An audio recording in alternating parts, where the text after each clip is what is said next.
오늘 찬양해 주신 대로 저와 여러분들이 이렇게 또 한 자리에 모이게 되었는데 예수로 충만하시고 예수의 영으로 충만하셔서 주님을 기쁘시게 하고 또 주님의 기쁨이 되시는 저와 여러분들이 되시기를 예수님의 이름으로 축복합니다. 아멘. 오늘 본문에 보니까 이제 베들레헴에 두 여인이 돌아오는 장면으로 시작을 하고 있습니다. 두 여인이 돌아오는데 온 동네가 떠들썩합니다. 왜냐하면 10여 년 전에 남편을 따라서 두 아들을 데리고 이 베들레헴 땅을 떠나 모압 지방으로 갔던 나오미가 돌아오고 있기 때문에 그렇습니다. 그런데 남편과 두 아들은 보이지 않고 웬 며느리라고 하는 여자를 데려왔는데 이방 모압 여인이었죠. 그리고 또 그 몰골을 보니까 말이 그 몰골이 아닙니다. 19절 말씀, 오늘 읽은 말씀에 보니까 이가 나오미냐라고 하는 말이 나옵니다. 이 말 속에는 동네 사람들의 놀람과 조소와 비아냥거림이 뒤섞여 있습니다. 정말 그 잘나가던 나오미가 맞는가? 어떻게 저런 몰골을 하고 나타났지? 라는 그런 여러 가지 뉘앙스가 이 물음 속에 담겨져 있습니다. 나오미라고 하는 뜻은 원래 기쁨, 희락이라고 하는 뜻입니다.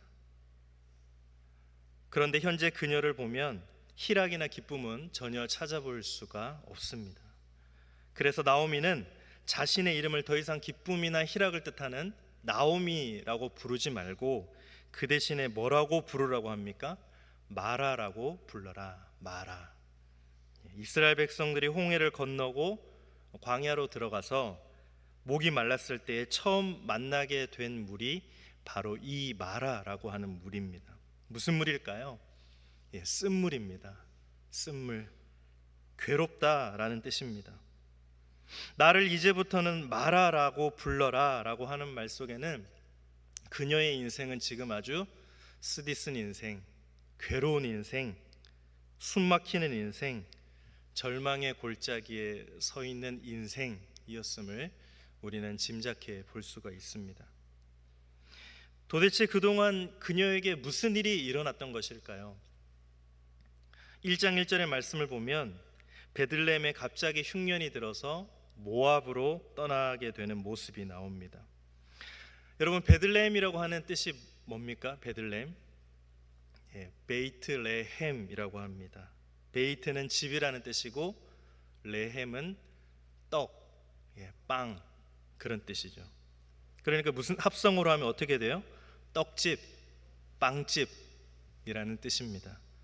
가장 풍요를 자랑하는 도시가 바로 베들레헴입니다. 그런데 여러분 기억할 것은요, 하나님이 허락하신 그 약속의 땅에도 흉년은 찾아온다는 것입니다.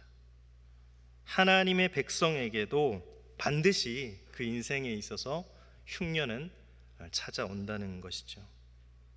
그 흉년 때문에 어쩔 수 없이 이방 땅 모압으로 가게 돼서 그곳으로 들어가게 되었습니다. 그런데 이제 정착해서 좀 살만하니까 무슨 일이 일어납니까? 룻기 1장 3절 말씀을 한번 보겠습니다. 1장 3절 말씀에 나오미의 남편 엘리멜렉이 죽고 나오미와 그의 두 아들이 남았으며, 남편이 갑자기 죽게 되죠. 남편이 죽습니다. 그래도 두 아들이 있기 때문에 두 아들을 의지해서 한 10여 년 정도 그 모압 땅에서 살게 됩니다. 그리고 1장 4절 5절 말씀을 볼까요? 그들은 모압 여자 중에서 그들의 아내를 맞이하였는데 하나의 이름은 오르바요 하나의 이름은 룻이더라. 그들이 거기에 거주한 지 10년쯤에 말론과 기럨 두 사람이 다 죽고 그 여인은 두 아들과 남편의 뒤에 남았더라. 이 두 아들을 결혼을 시킨 거 보니까 모압 땅에 어느 정도 정착을 한 것 같습니다. 뿌리를 내린 것 같아요.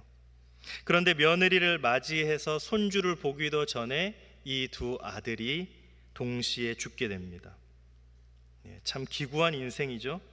이제 며느리 둘과 모압 땅에 남게 되었습니다. 여러분, 이건 진짜 고난이다. 이거야말로 고난이고 고통이다 라고 말할 수 있는 게 뭐냐면, 고난은 예상치 않을 때 갑자기 밀어 닥칩니다. 나는 나름대로 잘 살고 있는데, 나는 나름대로 하나님께 열심히 기도하고 신앙을 지키고 믿음을 지켰다고 생각을 하면서 열심히 살고 있는데, 뜻하지 않게 옆에 있는 사람이 쓰러지고 병들고 죽는 일이 일어납니다. 내가 의지하고 나에게 소중했던 사람들이 쓰러지고 병이 들고 아프기 시작합니다. 갑자기 밀어닥치는 것이죠. 게다가 고난이 중첩되어서 연이어 나타납니다. 하나의 문제를 해결한 다음에 어느 정도 숨 돌리고 나서 그런 일들이 있으면 좋겠는데, 좋은 것도 아니죠. 해결할 만 하겠는데, 고난은 연이어서 중첩되어서 반복적으로 가차없이 우리에게 밀어닥칩니다. 성경을 읽어보면 나오미가 그렇게 죽을 죄를 졌습니까? 그런데 12절 말씀에 보니까 나오미가 며느리들에게 이렇게 고백합니다. 내 딸들아 되돌아가라. 나는 늙었으니 남편을 두지 못할지라. 가령 내가 소망이 있다고 말한다든지 오늘 밤에 남편을 두어 아들들을 낳는다 하더라도. 무슨 이야기입니까? 이제 아이를 대를 이어서 낳을 수도 없고, 또 내가 기적적으로 이 나이에 아이를 임신해서 낳는다고 해도 그 아이가 언제 커서 너희들에게 대신할 남편으로 줄 수 있겠느냐. 이미 무너진 집안을 다시 일으키기란 불가능한 일이다. 나오미는 정말 그야말로 절망의 골짜기에 지금 서 있습니다. 하지만 성경은 여기서 끝나지 않습니다. 그 절망의 골짜기에서 나오미는 새로운 회복, 새로운 출발을 얻게 됩니다.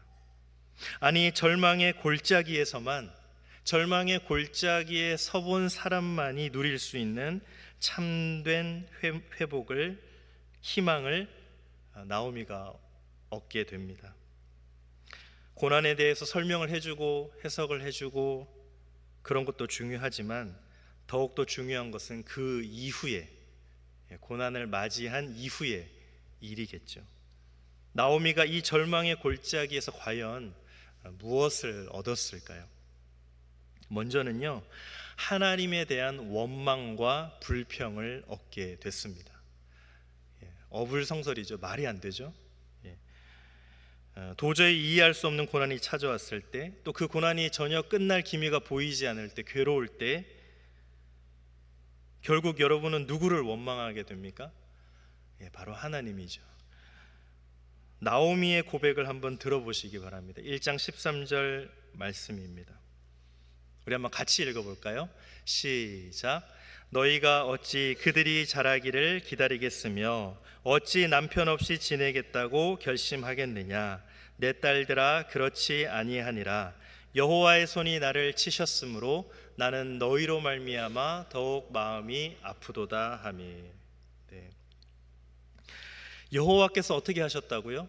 여호와의 손이 나를 치셨다. 네, 하나님의 손이 나를 이렇게 치시지 않고는 내 인생이 이렇게 될 수가 없다. 원망이죠. 1장 20절에 보면 이런 말이 나옵니다. 전능자가 나를 심히 괴롭게 하셨음이니라.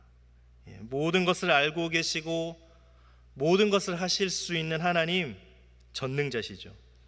그 하나님이 나를 의도적으로 이렇게 괴롭히지 않았더라면 내 인생은 이렇게 될 수 없다는 것입니다. 불평이죠. 그 다음 21절에 보면 아예 노골적으로 대놓고 이야기합니다. 뭐라고 합니까? 내가 풍족하게 나갔더니 여호와께서 어떻게 하셨어요? 내게 비어 돌아오게 하셨느니라. 깡통차게 만드셨다는 거죠. 깡통을 차게. 여호와께서 나를 어떻게 하셨다고요? 징벌하셨고 전능자가 나를 괴롭게 하셨거늘. 어떻습니까? 이런 불평 해본 적 없습니까? 하나님 나를 치셔서 나를 깡통차게 만드시고 나를 괴롭게 하시고 하나님이 나를 치신 거죠. 하나님 이렇게 하시지 않고는 나에게 이런 일이 일어날 수가 없는데요. 그런데 이거는 단순한 원망, 불평이 아닙니다. 해본 분들은 아실 텐데 원망에도요 수준이 있고 불평에도 깊이가 있습니다. 나오미가 절망의 골짜기에서 만나게 된 이 하나님은요 진짜 하나님입니다. 추상적으로 알았던 하나님, 또 멀리 계셨던 하나님, 막연하게 알았던 하나님이 아니라 이 원망과 불평을 통해서 그 하나님을 진짜로 만나게 된 겁니다. 사랑하는 여러분, 우리는 고난을 통해서 하나님을 더 깊이 또 더 많이 만나게 되지 않습니까? 차라리 배우지 않더라도 고난이 없는 게 낫겠어요? 아무 일도 없는 편안한 때보다는 우리가 고난의 터널을 통과할 때에 우리는 하나님을 더 느끼게 됩니다. 높은 곳에 있을 때보다도 인생의 밑바닥을 칠 때 우리는 바로 거기서 하나님을 더 많이 생각하게 됩니다. 풍족할 때보다도 오늘 나오미의 고백처럼 텅 빈 인생이 되었을 때, 깡통과 같은 그런 인생이 되었을 때에 바로 그 빈자리에서 우리는 하나님을 더 깊이 만나게 됩니다. 고난 자체는 찾아오지 않는 것이 좋겠죠. 고난은 이왕이면 피해가는 게 좋습니다.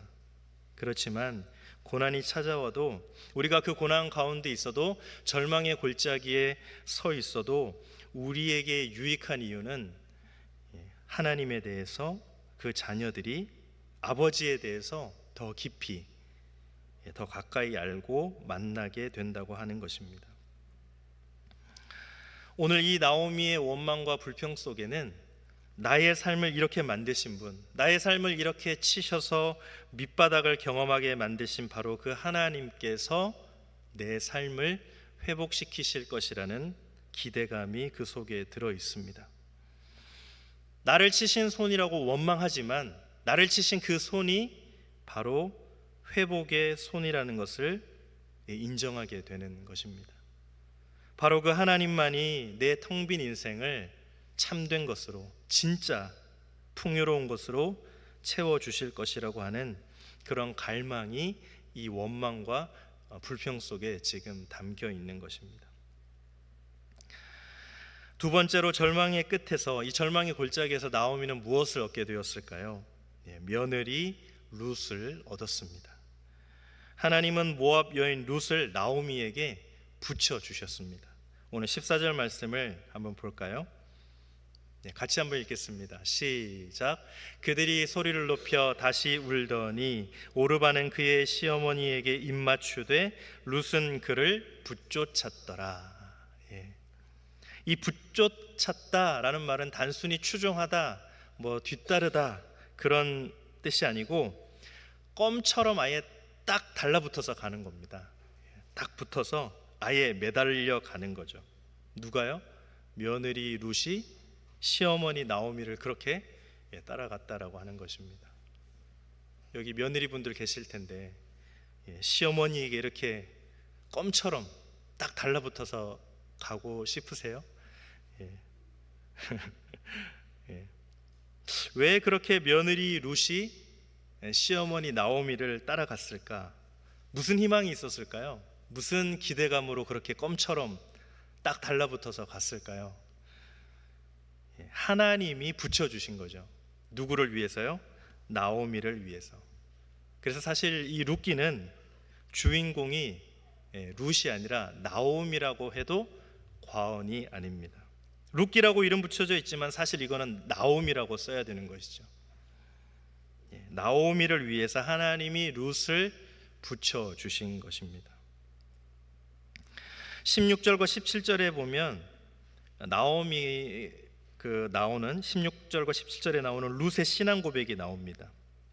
그 신앙 고백을 들어보면 이 룻이 시어머니를 붙쫓아간 게 아니라 시어머니 속에 있는 하나님을 붙쫓아갔음을 발견할 수가 있습니다. 16절 말씀을 보면 어머니의 하나님이 나의 하나님이 되신다. 모압 여인, 이방 모압 여인의 입에서 이런 고백이 나오고 있습니다. 17절에도 보면 만약 내가 어머니를 떠나면 여호와께서 내게 벌을 내리시고 더 내리시기를 원하나이다. 이스라엘 백성들이 습관적으로 쓰는 맹세 용어입니다. 이거를 아주 이 이방 모압 여인이 자연스럽게 구사하고 있는 것을 볼 수가 있습니다. 이방 모압 여인이었지만 여호와 하나님에 대한 분명한 신앙 고백을 가지고 있던 룻이었습니다.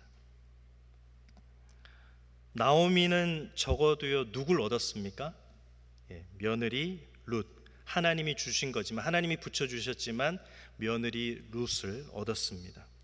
그 모압 땅에서 적어도 나오미는 룻에게 하나님을 드러냈던 것이죠. 하나님을 증거했던 것 아닙니까? 며느리가 볼 때에 시어머니가 믿는 하나님이라면 나도 믿고 싶다라고 할 정도의 삶을 나오미가 살지 않았겠습니까? 그러니까 다 잃어버려도 그 시어머니 속에 있는 하나님을 따라갈 수 있었던 것 아닐까요? 모든 시어머님들께 이와 같은 은혜가 있기를 간절히 축복합니다. 이제 룻을 통해서 하나님은 나오미의 인생을 새롭게 바꾸어 가십니다.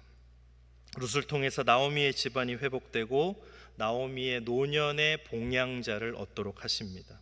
나오미가 의지했던 남자들, 남편들, 아들들은 다 죽고 떠나갔지만 하나님은 전혀 뜻하지 않은 사람 룻을 통해서 나오미의 인생을 새롭게 변화시켜 가십니다. 며느리 룻은요 붙어가는 혹덩어리가 아니라 무슨 덩어리입니까? 복덩어리죠. 여러분들도 집안에서 복덩어리가 되시기를 간절히 소망합니다. 그리고 여러분들에게도요 특별히 절망의 골짜기에 서 계신 분들이 계신다고 한다면 이 룻과 같은 이런 사람, 동역자, 동반자 하나님께서 꼭 붙여주시는 은혜가 있기를 간절히 바랍니다. 마지막으로 절망의 골짜기에서 또 무엇을 얻었을까요? 나오미가 우연처럼 보이지만 필연처럼 다가오시는 하나님의 놀라운 은혜를 얻게 됩니다. 마치 길가에 떨어진 이삭을 아무 공로 없이 줍듯이 이 나오미의 삶을 새롭게 할, 회복시키게 할 은혜를 나오미가 얻게 됩니다. 받게 됩니다. 2장에 넘어가 보면 며느리 룻이 대견한 소리를 합니다. 어머니, 오늘은 이삭을 주우러 가야겠어요. 그랬더니 시어머니 나오미가 그래 가라. 가서 이삭을 주워와라. 얼마나 낯선 곳입니까? 인생에 있어서 처음 와본 땅 모압 여인이었는데 참 룻이 대담합니다. 그래도 배고프니까 어쩔 수 없잖아요. 시어머니도 먹여 살려야 되고 그래서 시어머니에게 이삭 줍기를 하러 가겠다고 말합니다. 그런데 2장 3절을 보면 이런 말씀이 나옵니다. 같이 한번 읽어보겠습니다. 시작. 룻이 가서 베는 자를 따라 밭에서 이삭을 줍는데 우연히 엘리멜렉의 친족 보아스에게 속한 밭에 이르렀더라. 성경이 뭐라고 기록합니까? 우연히. 우연히. 많고 많은 농장들 중에 하필이면 룻이 처음 나간 그 농장이 누구의 농장이었습니까? 보아스의 농장이었습니다. 보아스가 누굽니까? 나오미의 남편이었던 엘리멜렉의 친족이고 동시에 부호였습니다. 부자였습니다. 무슨 말입니까? 나오미의 기업을 대신 물러줄 사람, 대를 이어줄 만한 그런 능력을 갖춘 사람이 바로 보아스였습니다. 그런데 우연히 그리로 들어갔다는 거죠. 2장 4절도 한번 볼까요? 2장 4절입니다. 같이 한번 읽어볼까요? 시작. 마침 보아스가 베들레헴에서부터 와서 베는 자들에게 이르되 여호와께서 너희와 함께 하시기를 원하노라 하니 그들이 대답하되 여호와께서 당신에게 복 주시기를 원하나이다 하니라. 마침, 때마침. 뭐예요? 룻이 일하러 나온 날 마침 그날 그 시간에 하필이면 누가 나타났습니까? 보아스가 짠 하고 나타났습니다. 이 베들레헴에서부터 농장까지는 분명 거리가 있었을 거예요. 거리가 멉니다. 사환도 있고 매니저도 있습니다. 무슨 말입니까? 주인은 매일매일 나오지 않죠. 한 달, 두 달, 세 달 농사가 잘 되고 있는지 나옵니다.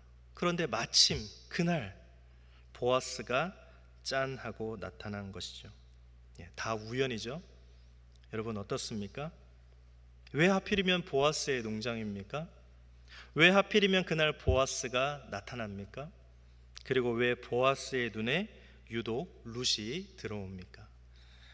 결국 나오미의 기업을 물러주는 자가 되고 룻과 결혼을 하게 됩니다. 어디 그뿐입니까? 이 집안에서 출생한 사람이 누구입니까? 다윗이 출생하죠. 룻기 마지막에 가면 기록이 되어 있죠. 그러면 다윗의 후손은 또 누굽니까?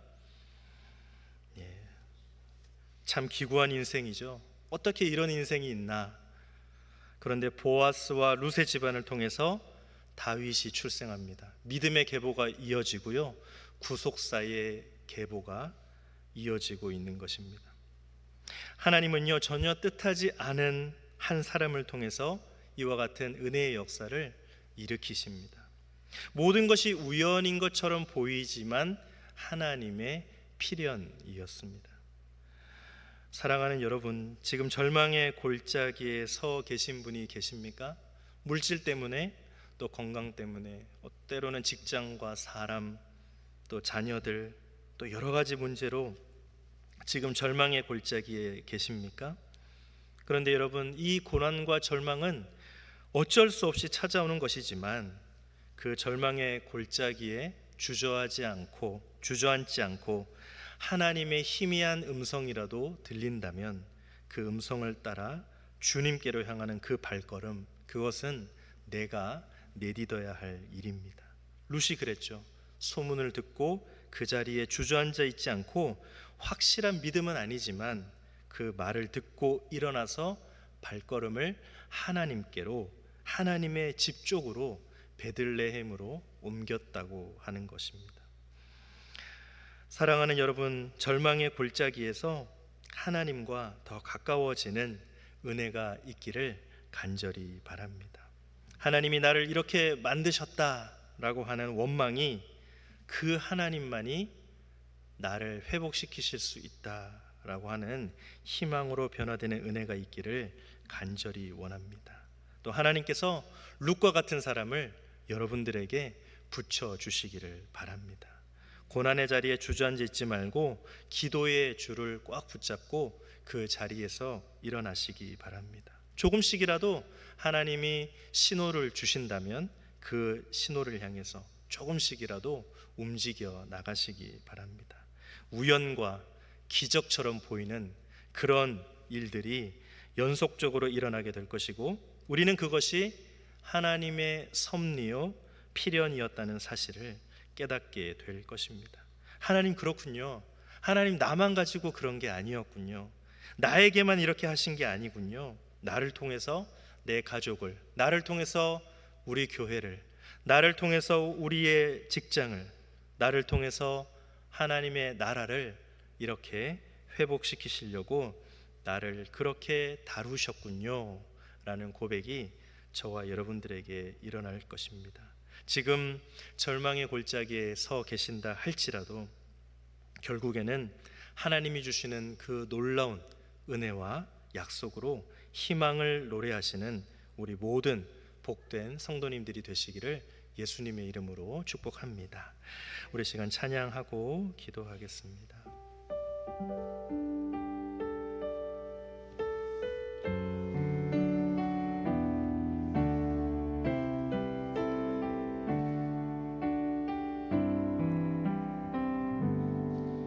내가 주인 삼은 모든 건 내려놓고 내 주 대신 주 앞에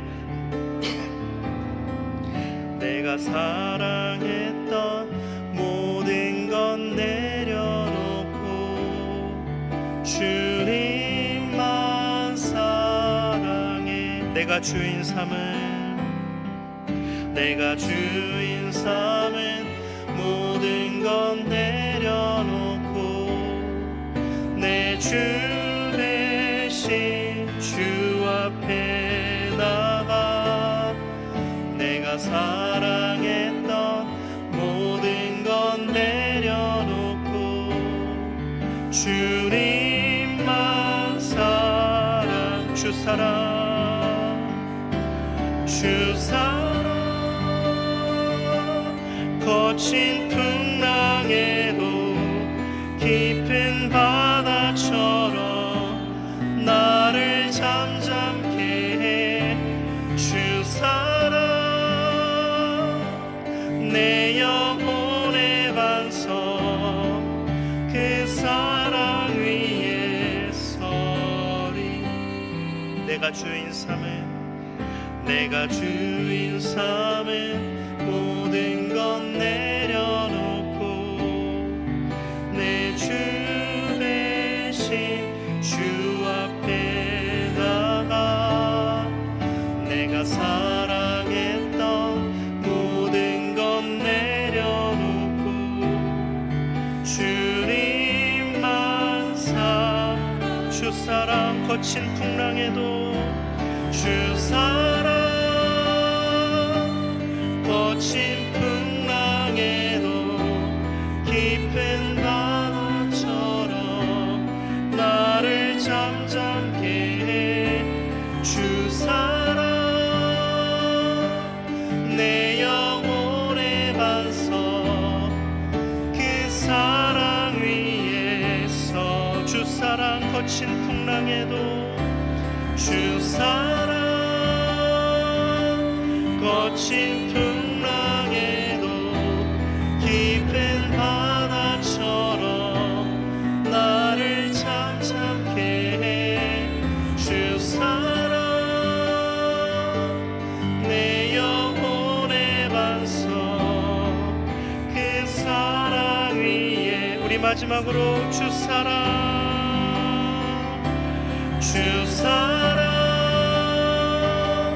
거친 풍랑에도 깊은 바다처럼 나를 잠잠케 해 주 사랑 내 영혼의 반석 그 사랑 위에 서리 아멘. 우리 시간 말씀을 생각하며 함께 기도하십시다. 나를 치신 하나님을 원망하지만 나를 치신 그 손이 나를 치신 바로 그 하나님이 내 삶을 회복시키실 것을 인정하고 절망의 골짜기에서 하나님을 더 깊이 만나고 하나님을 더 가까이 알게 되는 우리 모두 되게 하여 주시옵소서. 룻과 같은 믿음의 동반자를 삶과 신앙의 여정 가운데 붙여주셔서 하나님의 은혜를 깊이 경험하게 하여 주시옵소서. 우리 삶에 보이는 우연처럼 보이는 모든 것들이 사실은 필연처럼 다가오는 하나님의 은혜로 아무 공로 없는 우리의 삶을 회복시키시고 새롭게 변화시켜 주시옵소서. 우리 시간 말씀을 생각하며 함께 기도하겠습니다. 하나님 아버지 감사합니다. 하나님 오늘 이 시간에도 저희들에게 찾아오셔서 하나님 우리의 삶을 새롭게 할 우리의 삶을 회복시키실 하나님의 말씀을 듣게 하시니 감사합니다. 주님 우리에게 찾아오셔서 말씀하시니 감사합니다. 우리를 새롭게 하여 주시니 감사합니다. 우리를 일으켜주시니 감사합니다. 우리에게 희미하지만 잘 들리지 않지만 잘 느껴지지 않지만 잘 다가오지 않지만 우리를 새롭게 하실 그 은혜를 오늘도 그 신호를 우리에게 주시니 감사합니다. 하나님 우리가 지금 절망의 골짜기에 서 있습니까? 나를 치신 손이 하나님이라고 원망하고 있습니까? 불평하고 있습니까? 날마다 그런 삶이 이어지고 있습니까? 하나님 나를 치셨군요. 나만 가지고 그러시는군요. 하나님 왜 나에게만 그러십니까? 그런 하나님을 원망하지만 바로 그 하나님이 그 하나님의 손이 그 하나님의 사랑이 내 삶을 회복시키실 것을 인정하고 우리가 오늘 절망의 골짜기에 서 있다 할지라도 그 하나님을 더 깊이 만나는 은혜를 얻게 하여 주시옵소서. 절망의 골짜기에 서본 사람만이 아니 절망의 골짜기에서 하나님의 은혜를 경험한 자만이 하나님의 회복과 사랑을 경험할 수 있는 줄 믿습니다. 하나님 오늘 이 자리에서 우리 모두가 인생의 골짜기에 서 있습니다. 하나님 직장의 문제와 사업장 또 경제의 문제와 자녀들 학교 사람관계 그리고 우리의 삶에 찾아오는 어려움 영혼의 문제 신앙의 문제 하나님 사람에게 말할 수 없고 사랑하는 남편과 아들에게와 딸에게도 말할 수 없고 아내에게도 말할 수 없고 심지어는 때로는 하나님에게조차 고백할 수 없는 그런 믿음의 고백들이 있습니까? 때로는 그런 아픈 고백들이 있습니까? 그런 신음소리가 있습니까? 그러나 하나님은 그 모든 것들을 듣고 계심을 믿습니다. 그 모든 것들을 알고 계심을 믿습니다. 하나님, 우리의 약한 영혼, 우리의 상한 심령, 우리의 상한 마음에 찾아오셔서 오늘도 낙심하여 울고 있는 영혼에게, 오늘도 지치고 찢어지고 넘어져서 신음소리밖에 낼 수 없는, 아무것도 보이지 않는 불과 같은, 동굴과 같은, 한 줄기 빛도 들어오지 않는 그런 어둠 속에서 어려워하고 힘들어하고 쓰러져 있는 우리 영혼들을 향해서 하나님의 말씀으로 우리에게 한 줄기 빛을 비추어 주시고, 하나님, 우리의 영혼을 두드리시며 녹화하시며 오늘도 우리에게 말씀하십니다. 사랑하는 아들아, 사랑하는 딸아, 오늘 네가 하나님과 함께하기를 원한다. 나와 함께하기를 원한다. 나에게 모든 것을 고백하기를 원한다. 오늘도 우리에게 찾아오셔서 말씀하신 하나님, 우리에게 룻과 같은 믿음의 동반자를 붙여주시기를 소망합니다. 룻과 같은 믿음의 사람들을 붙여주시기를 소망합니다. 우리의 삶과 신앙의 여정 가운데 하나님, 룻과 같은 하나님의 은혜를 깊이 경험하게 할 수 있는 그런 사람들을 많이 붙여주시옵소서. 그런 사람들을 만나게 하여 주시고, 그런 사람들을 우리의 삶 가운데, 우리의 신앙 가운데 붙여주시옵소서. 하나님, 정말 이방 여인이었지만, 아무것도 모르는 것과 같은 그런 여인이었지만, 그리고 처음 와본 이스라엘 땅, 베들레헴 땅이었지만, 그곳에서 내가 시어머니가 믿는 하나님을 따라갑니다. 그 하나님을 쫓아가기를 소망합니다. 그리고 그 룻으로 인하여 노년의 봉양자요 나오미의 삶을 더욱더 회복시켜 주시는 그런 사람을 붙여주신 것과 같이, 하나님, 오늘도 우연처럼 보이지만 필연처럼 다가오시는 하나님의 은혜를 우리 모두가 경험하게 하여 주시옵소서. 우연처럼 보이지만 필연처럼 다가오는 하나님의 은혜로 아무 공로 없는 우리의 삶이 이삭을 줍듯이 오늘도 하나님의 풍성한 은혜의 결실을 맺게 하여 주시옵소서. 하나님, 우리에게 찾아오셔서 말씀하시는 그 주님을 체험하게 하여 주시옵소서. 그 하나님을 느끼기를 소망하고, 그 주님을 우리의 삶에 모셔드리고 있습니다. 내 삶은 공허하고 비어있고 내 영혼과 마음은 텅텅 비어있지만, 오늘도 우리의 삶을 풍성하게 채워주시고, 우리 삶과 신앙의 소망이 되시고 영원한 소망이 되셔서 부활의 주님이 되셔서 우리에게 찾아오시며 우리를 구속하시고 우리를 성령하시고, 오늘도 예수 그리스도 그분만이 나의 삶의 주인이십니다라고 고백할 수밖에 없는 우리의 연약한 인생, 쓰러지는 인생, 넘어지는 인생, 자빠지고 매일 넘어져서 울고 또 울 수밖에 없는 인생 가운데 찾아오셔서 하나님, 우리에게 말씀하시는 그 주님을 듣게 하여 주시옵소서. 그 주님이 우리의 삶의 주인이시고, 그 주님이 우리의 모든 것 되시고, 그 주님은 내 모든 것 되십니다 라고 고백할 수밖에 없는 우리의 인생을 좀 찾아주시옵소서. 우리의 인생 가운데 찾아주시옵소서.